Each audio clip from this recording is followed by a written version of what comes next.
Probably about 2 years ago, I bought this book, Long Walk to Freedom. It is the biography, is it biography? Autobiography of our father, Nelson Mandela. And there was a time I had a vacation, which was not actually a vacation. So I started reading this book, and I love the book because I love biography. I recommend you read biography. If you really want to have a meaningful life, go and start reading biographies. Biographies of successful people, of companies. Those are the best books you can read. I can tell you, if my child asks me, Father, which one should I choose between going to Harvard or reading biographies of successful people? You know my answer. I will ask him to go read biographies. No, because biographies show you struggles. Biographies show you pains. Biographies show you commitment, determination, failures, mistakes. Of people you are envy. So when you read biography, you stop looking at successful people the way everybody look at them. And that would change the way you look at life. So I recommend read biographies if you want to change your life. Okay, anyway, that is not what I plan to say in this video. Okay, so this is what I plan to say. I started reading this book, and very interesting. Yeah, I enjoyed every page, and I was reading. It's about the grandfather of Nelson Mandela, then his father, then himself as a child, how he loved British, and later how he hated them and became a lawyer. Then his activism, then he was arrested, went to prison, and prison itself is like entire book because there was a lot of struggle. 27 years in prison, what do you think? So, and this guy came out of prison, was that 1990 or 1991, February? I remember it was February 25 or so. This guy came out of prison, and everybody, especially black people in South Africa, was happy. Oh, our victory has come. Because think about it. These guys have been suffering in the hand of whites for a long time. Now their top man is out of prison. And the next few years, 1994 or so, he was contesting an election. So everybody in South Africa, I'm talking about black people now, they were happy. At least our son will become the president. Needless to say, they voted for him and Mandela became the president. And I think it was towards the end of this book, Mandela wrote something like, he said, life is like mountain. It is when you climb a particular mountain, you discover that there is another mountain that you are not aware of. So I'm coming back to that analogy. But this is where I'm going. Few months after I read this book, I read another book, or is it blog post or something, I can't remember now, that says between the period Mandela was president of South Africa and when he left as president, it was only 5% of black South Africans that have a better life.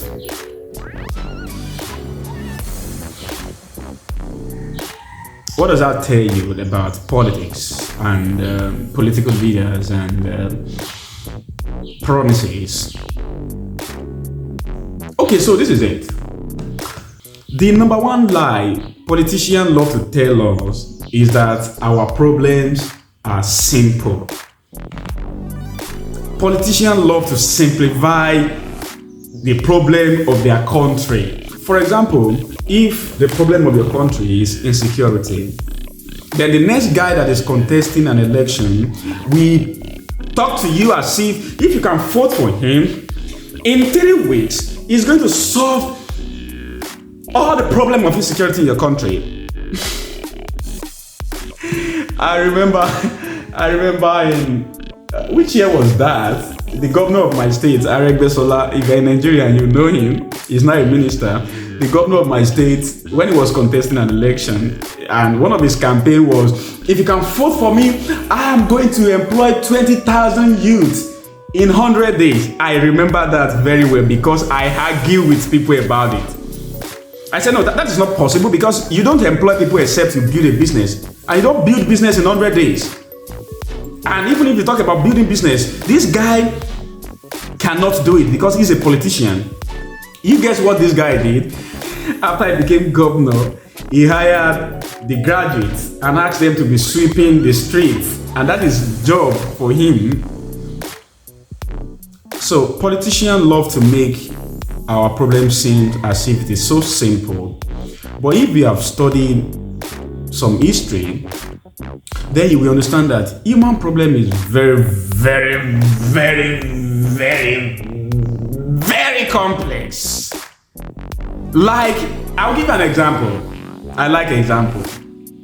If you are walking on the street and you see a 47 years old man who is broke, poor, homeless, what is the first thing you think about? Oh, this guy lack money. This guy lack money.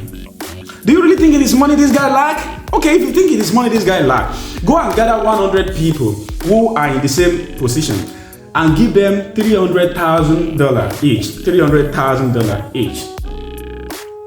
Hopefully, of course, you expect them to go and start a business or do something with their life and to improve their life, right? But statistically, if you come back next year, 70 out of those 100 men will be bankrupt, meaning they will be worse than they had today. I mean, I'm not making this up. There are different studies about people who win lottery, and 70% of them go bankrupt in few years, probably 3 or 5 years. And you are talking about somebody who win $3 million, sometimes $31 million. So what am I talking about here? You see, human problems are not simple. They are extremely complex. It's like the example I give you about poverty. This 47-year-old guy who is poor, he's not poor because he lacks money alone. This guy is probably poor because he inherited some culture from his parents, which has become part of him that he cannot get rid of. Do you know, from age 3, you have started learning the habits of your parents, uncle, auntie, sisters, from age 3. And by the time you are 9 years old, you have become an addict. You just don't know. So this guy you see on the street at 47 has actually been living in a wrong way for 40 years. You thinking money will solve all his problems just in a moment? Back to politicians. Politicians love to make our problems seem simple. Now, this is what you have to understand. Human problem is extremely complex. Just as Mandela, by the way, I've not told you that I like Mandela, and I'm not making this video to say negative things about him, okay? But think about what Mandela said towards the end of this book. So life is like a mountain. It's like when you climb one mountain, you look up and you see that, oh, there are 10 more mountains that I did not see when I was down there. So what happened is that when politicians, even the honest one, promise us heaven and earth, now when they get to office, they discover that this problem is 1,000,000 times more complex than I thought it was. So they are not able to solve it. So you have to understand that as human. So when you see a politician talking on TV and making promises heaven and earth, don't raise your expectation. That guy probably will not solve that problem. Another lie politicians love to tell us is to make you believe that they will make you rich. Okay, the first thing is they simplify all our problems. Second thing is they talk as if they will make you rich. And in 1960, 70% of Black Americans voted for Democrats. You may want to ask yourself, why do Black Americans love to vote for Democrats? Oh, by the way, I've not told you about Obama. Obama actually got 95%, 95% of black vote, 95%. But of course, for obvious reason, oh, this is our child. So, black Americans love to vote for Democrats because Democrats know how to tell black Americans what they want to hear. But if you trace the history of black Americans, say from 1936 to date, voting Democrats has not benefited them in any significant way that it will have been if they did not vote Democrat. In fact, their own child, Obama, probably did not so much for them. What is the point I'm making here? Just as human problem is complex, human problem is also personal. I'm sorry to break this to you if you don't like bad news, but maybe I should try and break your heart by telling you the truth. You are the only human being in the world who can solve the problem. Well, I'm not trying to make it seem as if government does not have responsibility, or government cannot come up with better policy, or government cannot in any way, make life easier for people. But you have to understand this. There is no external help in the world that will rescue your life. The culmination of everything that everybody in the world can do to help you will only be 10% out of the burden of your life. The ball is in your court. Until you understand that, you will not progress in life. The reason why you will not progress is because you will have so much expectations from external factors, and you won't be able to do what you have to do. I hope you get that. Yeah, the third lie politicians love to tell us is, politicians love to make it seem as if national prosperity is equal to individual prosperity. Now, I wrote a book some time ago about this subject. It looked like that from the outside. And I'll give you an example. If you look at America, America is a wealthy country, right? Bloodly wealthy country, right? That is national prosperity. Does that mean a lot of people in America are wealthy? Of course, yes. The most billionaire in the world are in America. Most millionaire in the world are in America. But you need to move back a little to look at what I'm describing here. If you go to that country that has trillions and trillions of dollars in national prosperity, you are still going to find millions and several millions. In fact, I'm always afraid to tell Africans that most people in America are broke, because Africans don't want to believe that. They don't want to hear that. Okay, but it is reality. Hundreds of thousands of America are homeless. Millions and millions are food insecure. And several millions, tens of millions, really just work to live. That is not wealth. Yet they are living in the richest country in the world. Now, this is what you have to understand. Sometimes ago I read this book, the Science of Getting Rich. I recommend you go look for it and read it. Science of Getting Rich. The author was talking about the fact that wealth is not a factor of location. Now, what that means is, you go to poor countries, you're going to find people who are wealthy in poor countries.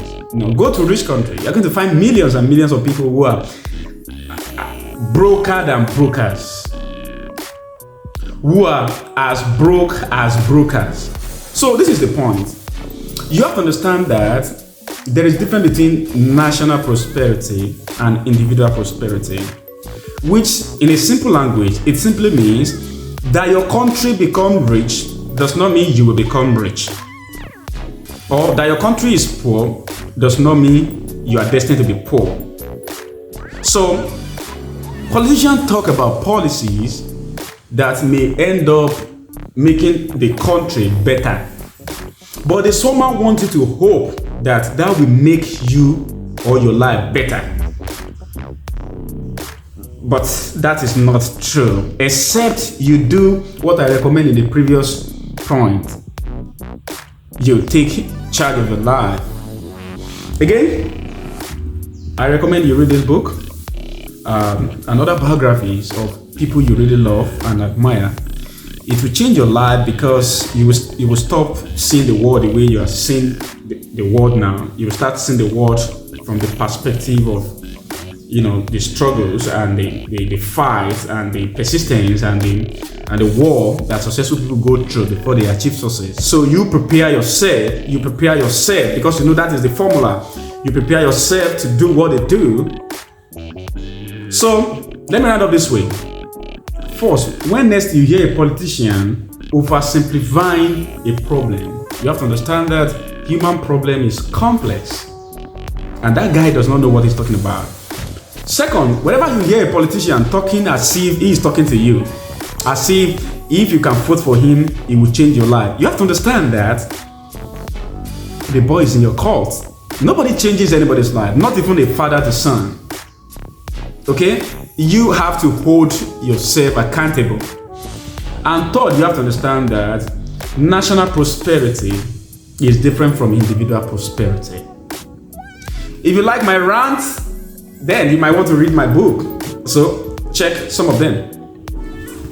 Thanks for watching my video. If you like my video, you probably will love my books. So check some of them. You can read, I think you can read one or two of them for free. Check the description box. Thank you.